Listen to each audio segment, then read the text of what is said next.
SC A B C D వర్గీకరణ కోసం ఫిబ్రవరి 7న హైదరాబాద్లో జరిగే లక్ష డప్పులు వేలుగొంతులు సభను విజయవంతం చేయాలని సినీ గేయ రచయిత మిట్టపల్లి సురేందర్ కోరారు. శుక్రవారం జిల్లా కేంద్రంలోని కాకతీయ ప్రెస్ క్లబ్లో ఎంఆర్పీఎస్ నాయకులు మీడియా సమావేశం నిర్వహించారు.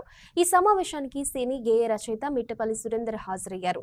ఈ సందర్భంగా ఎస్సీ ఏబిసిడి వర్గీకరణ కోసం ఫిబ్రవరి 7న హైదరాబాద్లో జరిగే లక్ష డప్పులు 1000 గొంతులు సభకు సంబంధించిన వాల్ పోస్టర్లను ఎంఆర్పీఎస్ నాయకులతో కలిసి ఆవిష్కరించారు. ఈ సందర్భంగా మిట్టపల్లి మాట్లాడారు. ఎస్సీ ఏబిసిడి వర్గీకరణపై రాష్ట్ర ప్రభుత్వం నిర్లక్ష్యం చేస్తుందని, ఇందులో భాగంగా ప్రభుత్వంపై ఒత్తిడి తెచ్చేందుకు ఏర్పాటు చేయబోయే సభలో ప్రతి ఒక్కరూ హాజరు కావాలని పిలుపునిచ్చారు. ఈ జిల్లాలో పుట్టిన మాదిగ బిడ్డలందరికీ కృష్ణన్న పంపించిన మతలబు చెప్పాలని వచ్చినాం. మేము ఇక్కడికి ఫిబ్రవరి 7వ తారీఖు రోజు పొద్దున చిర్రా చిటికా సంకన డప్పుతోని ఇంటికో బిడ్డ స్వచ్ఛందంగా బయలుదేరి హైదరాబాదును చేరుకోవాలి.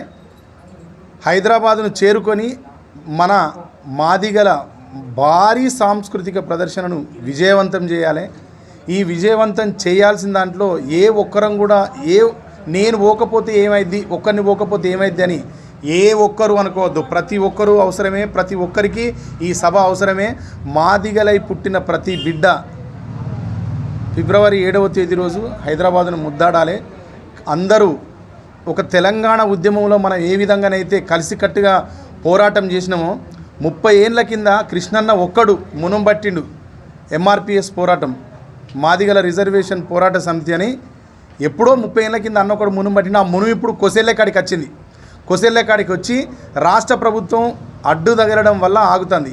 ఏ రాష్ట్ర ప్రభుత్వం అయితే మనకు అడ్డు తగులుతుందో ఆ రాష్ట్ర ప్రభుత్వానికి మన నిరసనని చాలా అద్భుతంగా తెలియజేయాలి, చాలా బలంగా వినిపించాలనే సంకల్పంతో మాన్యశ్రీ పద్మశ్రీ మందకృష్ణ మాదిగ గారు ఇచ్చిన పిలుపు మేరకు ఒక మాదిగలమే అనుకున్నాం. కానీ మాదిగేతర కులాలు అన్నీ కమ్మరి, కుమ్మరి, మున్నూరు కాపు, గౌడ, గొల్ల, కురుమ, ముస్లిం సోదరులు అసలు కులాలకు మతాలకు అతీతంగా మందకృష్ణ గారు మానవతావాదిగా ఆయన ఈ సమాజం మీద చేసిన సేవకు ఈరోజు ప్రతి కులం కదిలొచ్చి మన రిజర్వేషన్ పోరాట సమితికి, మన రిజర్వేషన్లకి, ఎస్సీ వర్గీకరణకి సంఘీభావంగా ఈరోజు రాష్ట్ర వ్యాప్తంగా ఉన్న అన్ని కులాలు పెద్ద మనసు చేసుకొని వచ్చినాయి. వాళ్ళందరికీ కృతజ్ఞత తెలియజేస్తున్నాం.